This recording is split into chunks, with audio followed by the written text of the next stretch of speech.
Hey, Charles. Hi, David. How are you?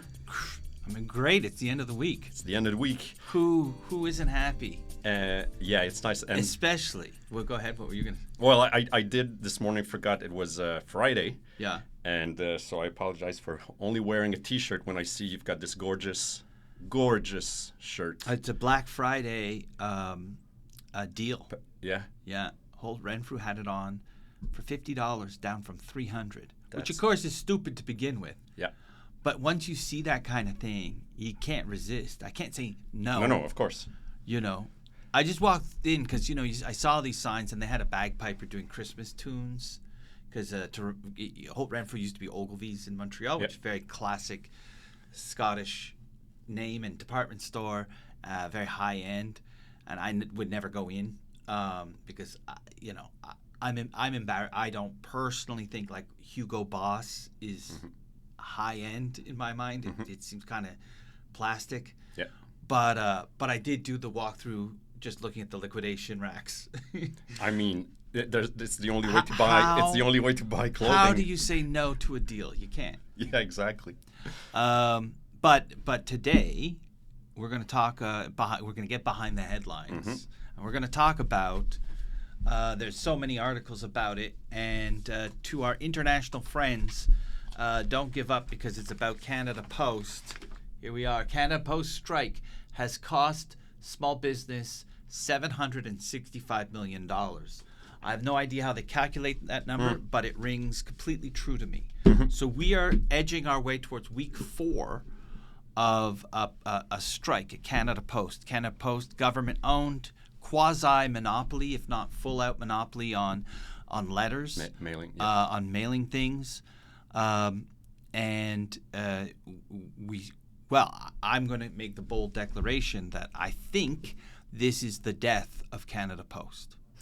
I mean, it's a striking statement, and especially when you go like, well, it is so ingrained in this country. It's so large, so it's at the same time hard to believe. Too big to fail? Too big to fail. But then, as what has been going on and how business must adapt, you go like, yeah, this is if you're not dead soon, you're not going to ever go back to what you were. Let's put it in context. They've been losing money for 6 years now, billions of dollars. Yep. They forecast, even without the strike, that they were going to be in a cash crisis in the first quarter of 2025. Yeah. The strike saves them a little bit on payroll, obviously, but the drop in business is, of course, crippling. But let's talk about some of the long-term impacts that this particular strike and the length of it is having. So talk about parcels for a second. Yeah, well, so parcels, a lot of small business and small, medium businesses rely on Canada Post as their main shipper for any online sales that they make. Potentially the only one they use, not only the main, but the only one. So in this, obviously the timing of this strike, of right before the holidays. Yeah, Black Friday, Cyber Monday. Is Cyber Monday still a thing, or it's just Black no Friday idea. Now? Yeah, okay.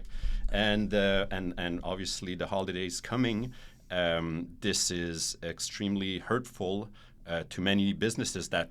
So what do they do? The people still want to place orders with these yeah, people. Of course. So what do they do? Well, fortunately, there are options, right? There are competition in the parcel business. In the parcel business, the FedEx and UPS and a lot of smaller players, right? Regional players, and I'm sure it's like this everywhere, that since COVID have build fleets and put on systems that allows them to take on these kind of deliveries. But then again, it's not just it still is very disruptive to the small and medium business owners and operators to have to make that changes. Not only these other competitors are also very, very busy and have some capacity to treat the increase in volume for that holiday period. It's just can make or break the ability to deliver and therefore meet or meet your profit numbers in a period that is where you should potentially be making the most of your year. Yeah. So, in other words, Canada Post has forced a small, medium business to very quickly, completely readapt their online supply chain to use other carriers, and in so doing, when the strike is over, well, what a lot of people do not understand is the power of inertia in the economy, the power of inertia in a business. Just think about a banking relationship, right? Everyone at home or all normal, like, you know, everyone, we all have a bank, and we have a mortgage with a bank. And the minute we have a mortgage with a bank, the odds of switching, the effort it takes to switch banks is like so overwhelming. Maybe not in actuality, but certainly mentally it feels overwhelming, that you don't switch banks. You stay with your bank forever. And the banks know that. It's got to hurt real bad. It's got to hurt real bad to make that change. That's the power of inertia in the economy. And in this case, what Canada Post's union has done, along with they're both to blame, not to single out any party out, is forced businesses to change who they use as their main shipper. They're not going to come back. They're not going to come back. It's inertia. Once they're set up another way, they're going to ask, why would I go back? Yeah, this is a golden opportunities for the other. Then you've got to deliver, obviously meet service levels. And as you said, there's not going to be any switching back. You could say for some business, well, I will switch back when they're up again if the price is so much lower, but it's not. They can't. It's not, and it would, even if it was a little bit lower, as you say, the risk and the hassles right now is not the worth risk the money. of exposing yourself to a company that is a monopoly. Therefore, the union is essentially also a monopoly. Yeah. That could on a whim, you know, shut the entire supply chain down. Yeah. You can't take that risk. No way. The other interesting thing is a side note. So I do know someone who just got a UPS, United States Postal Service, USPS, not UPS, USPS notification saying that because of Canada Post isn't delivering, we're not going to get your package in time for Christmas. Yeah. I was just thinking when I saw that, how disruptive that is to the United States Postal Service, who they're in their busiest period of the year, and their outbound loads to Canada will be the busiest of the year for them as well. Yeah. And now they have nowhere to send it. Yeah. It's not like they've got oodles of space sitting around. So they're going to have to do all sorts of special things, send out to outside storage, have mail sit in some highly controlled outside storage, expensive, incrementally expensive. You know, everyone's going to take advantage of price gouge the USPS as they seek these services because of this disruption. Yeah. You know, obviously, Canada is not a huge part of the USPS's business, but I would be pretty strong. It is the largest outbound, you know, international destination for USPS mail. Yeah, and it's not like the USPS can go. It's not crossing the border and then Canada Post is holding it until they're just not touching it. So that's parcels. Now let's talk about letters. Yeah. Everybody thinks of letters. Their first, grandma's Christmas card, which is very important. Well, yes. I mean, I don't mind an empty fridge. You know, I don't personally need to see a picture of you and your family. It's not for you; it's for her. It's for the grandma being able to do it, not for you to receive it. I like grandma. What I don't need is my neighbor sending me a Christmas card where they're all in, you know, Rudolph the Reindeer pajamas, and then they give me a laundry list of, you know, every vacation they went on last year. I don't need that. Yeah. You know, that's what Instagram is for. But again, most people don't appreciate that. The Canada Post is actually integral to a major form of payment, right? And payment is actually what closes the loop in a supply chain. Yeah.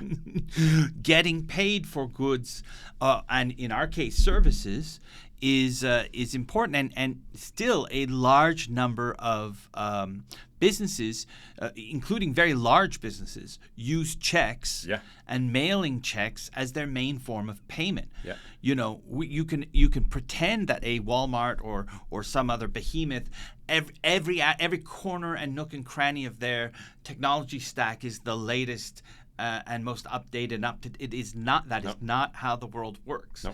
You know, large organizations cannot just on a dime change systems. I was just talking to a wholesaler, and they have 75 DCs across the United States.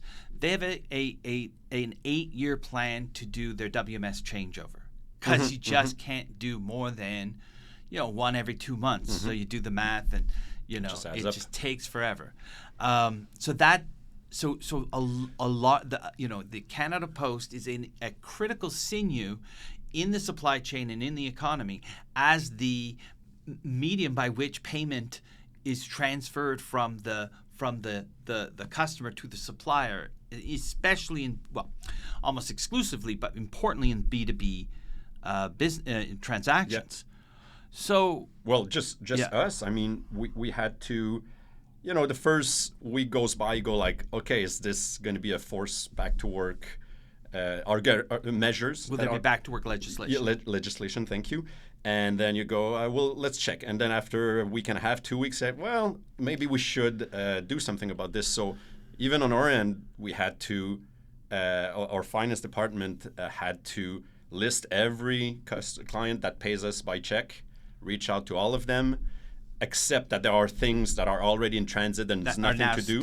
Are stuck. And for the others, ask them, hey, can you do this favor? Can we switch to... We'll organize it. Can we get a wire or ETF? Yeah, that. But as you were saying, sometimes some businesses are, well, we're not there yet. So it's still a check. Okay, can you put it in a courier service? We'll pay for it. We'll organize it. We'll send you the... But it's just, it adds clerical work. And it's annoying. And for the folks that actually, you can move from check to wire and ETF, they don't go back. Same thing as we were saying for parcels. No one is going to be printing checks at, like, it's inertia that creates one thing, and it's a crisis that forces everyone to find an alternate course. And so for our, let's say if we take our client base, if 5% of that switches from checks to wires and ETF, that volume will never return to Canada Post. Never. It will be permanently missing. Again, inertia is what kept that volume in the Canada Post system, and it's inertia that will keep it out permanently from the Canada Post system. And I think that's the critically important thing, because the strike will end however it ends, or Canada Post will run out of money and the strike will end because Canada Post will be dead. You come out of this strike, however you come out of it, and the volume is now going to drop again. And stay there. Yeah. And that has to be, and then there's this infrastructure across the country that creates, that has a capital cost. We know that Canada Post has spent, hundreds of millions of dollars in the recent years on some very sophisticated facilities that depreciation cost doesn't magically disappear because of a strike. I mean, and it's going to be spread across a smaller volume, which is going to create this vicious circle of unaffordability. Yeah.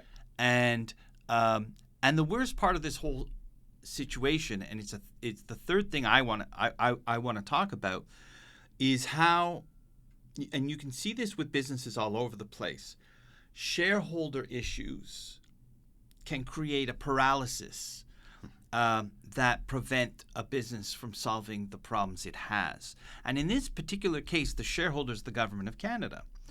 But the Government of Canada is in a precarious situation. It's polling at what is like abysmal, almost historic lows. Yeah. It's a very unpopular government, and it is propped up by a fiercely pro-union party. And without that party's support, it doesn't survive. Yeah. So it cannot legislate an end to this strike, which is the traditional way that we would manage these essential service situations. And because of that paralysis at the shareholder level, which in this case is a government political weakness, Canada Post is sort of left rudderless in the middle of a storm, and I don't think it survives. That's my prediction. Do I hope I'm wrong? Of course. Am I ever wrong? Never. Never wrong. No, but I mean, it's a dramatic statement, and of course, they'll figure something out maybe.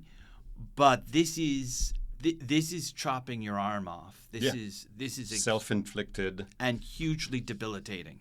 Yeah, but I mean the volume, as you said, the drops, and maybe not even stay there, because even those companies that were not able to make the switch prior to the end of the strike, whenever that is, they'll continue. They'll still make. So the volume, it's only a downfall from now, but the volume, the global volume, the total volume doesn't go away, right? Right. People are. It's going to find other ways of getting things done. So the parcels need to go from point A to point B. So that infrastructure. And again, I'm looking further down the road, but will become available to some competitor. Well, that's very true. If Canada Post was to fall apart, there are some nice assets, some very great material handling equipment, sortation facilities, and all that could probably be used, could be better used in the private sector. Yeah. Where we have enough at least, and then build up enough of a competitive base that the country and the country's economy is never again exposed to such a problem. I mean, $1 billion over 4 weeks. It sounds like pennies, but what is not? No, well, I mean, we are a very large economy, but what's not being counted here are all the small businesses that don't have the luxury of we're blessed with a large amount of wire and transfer electronic transfer paying customers. Not every small business is like that, and not every small business has lines of credit that can take them through this strike. So if we see an uptick on bankruptcies, I would not be surprised. Yeah. Even if that business is healthy, right? On your income statement is healthy. You're showing that you can make a profit, but if you can't collect the cash, you're dead. And we have to tell this story. Sorry. Oh, from the years and years ago? Years and years ago, at the beginning of LID. It was 1 or 2 years old. It was 2 years old, because I remember exactly where we were. Right, and we were doing a project with ironically a Crown Corporation in Saskatchewan, and it was a very large project, and we were waiting for their down payment. I remember the amount. Me too, but we won't say it. It was a big amount. It was a big amount, and especially back then for us. Yeah, it was. And it wasn't coming. And we asked. We were very scared to ask in those days.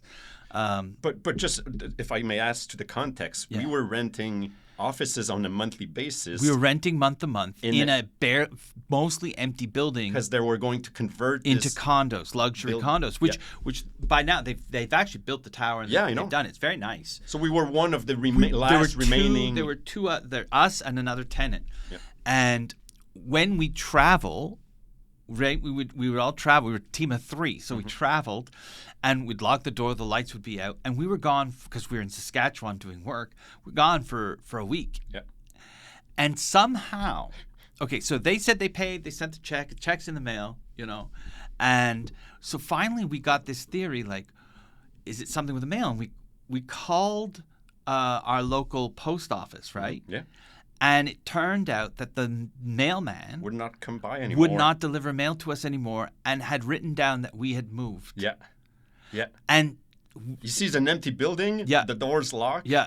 For a few days. Our office. Our office for a few days. For 5 days. Yeah. It's like, okay, this is done. This is done. They're gone. No more mail delivery. For you. Why would I go to that floor anymore? Yeah. Right. You know. And we nearly died because we nearly went bankrupt because a mailman had decided on our behalf that we no longer worked where we worked. That was scary. That was very scary, and that's no shade on the mailman. I mean, No. he was very apologetic when he showed up. He came by. Yeah, he was very kind. He said but I mean, that to show you what we mean by how important the Canada Post is to sending payments, between businesses. It's actually critical, and it's a real shame that there's no way to resolve this labor Issue. labor dispute. Well, let's hope it does start. I don't think it will. I think this is the end of Canada Post. Well, shame on them. Too Yes. bad for them. Yeah, absolutely. All right. Good. Thank you, Have a good Charles. weekend. Yeah, you too.